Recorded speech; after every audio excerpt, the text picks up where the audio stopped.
बांग्लादेश पर हुआ जोरदार हमला। जी हां दोस्तों, आपने सही सुना। बांग्लादेश पर एक बड़ा हमला हुआ है जिसमें उसकी 271 किलोमीटर लंबी सीमा पर पूरी तरह से कब्जा कर लिया गया है। खबरें हैं कि म्यांमार के एक विद्रोही संगठन ने न केवल बांग्लादेश की सीमा पर नियंत्रण स्थापित कर लिया है, बल्कि टेकनाफ जैसे प्रमुख शहर पर भी कब्जा कर लिया है। बांग्लादेश, जो हाल तक भारत को धमकियां देने में व्यस्त था, अब म्यांमार के विद्रोही संगठन अराकान आर्मी के घातक हमलों का सामना कर रहा है। अराकान आर्मी ने बांग्लादेश की सीमा में घुसकर जबरदस्त हमले किए हैं। इन हमलों की तीव्रता इतनी अधिक है कि बांग्लादेश की सेना को म्यांमार सीमा से पीछे हटने पर मजबूर होना पड़ा है। अराकान आर्मी ड्रोन के माध्यम से रोहिंग्या मुसलमानों और बांग्लादेशी नागरिकों पर हमले कर रही है। कुछ विश्लेषकों का दावा है कि अराकान आर्मी भारत को खुश करने के उद्देश्य से बांग्लादेश को कमजोर करने की कोशिश कर रही है। ऐसा कहा जा रहा है कि ये संगठन भारत के कलादान प्रोजेक्ट को पूरा कराने में मदद करना चाहता है। इस विषय पर आगे चर्चा करेंगे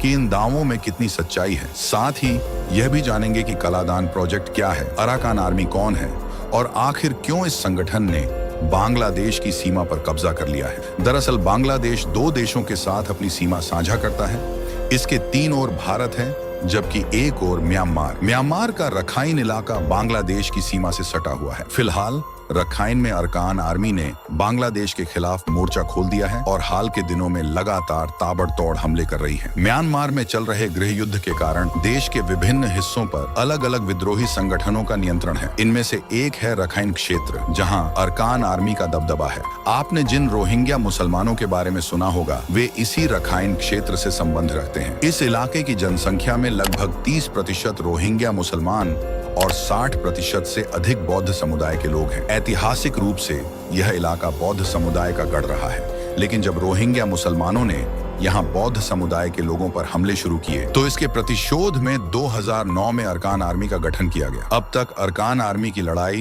मुख्य रूप से रोहिंग्या मुसलमानों के खिलाफ थी, लेकिन जब से बांग्लादेश में मोहम्मद यूनुस की सरकार सत्ता में आई है, तब से अराकान आर्मी ने बांग्लादेश को भी निशाना बनाना शुरू कर दिया है। अराकान आर्मी का मानना है कि बांग्लादेश में मोहम्मद यूनुस की सरकार के आने से रोहिंग्या समुदाय को मजबूती मिल सकती है। इसी संभावना को रोकने के उद्देश्य से अराकान आर्मी ने बांग्लादेश और म्यांमार के बीच 271 किलोमीटर लंबी सीमा पर कब्जा जमा लिया है। हाल ही में खबरें सामने आई हैं कि अराकान आर्मी भारत के कालादान प्रोजेक्ट को जल्द से जल्द पूरा होते देखना चाहती है। कालादान एक बहुआयामी परिवहन प्रोजेक्ट है जो कोलकाता से म्यांमार और फिर म्यांमार से मिजोरम तक जाता है। इस परियोजना में समुद्री, नदी और सड़क मार्ग शामिल हैं। प्रोजेक्ट का म्यांमार वाला हिस्सा रखाइन राज्य से होकर गुजरता है। इसी कारण अराकान आर्मी भारत को अपने पक्ष में रखना चाहती है और उम्मीद करती है कि भारत इस परियोजना को जल्द से जल्द पूरा करेगा।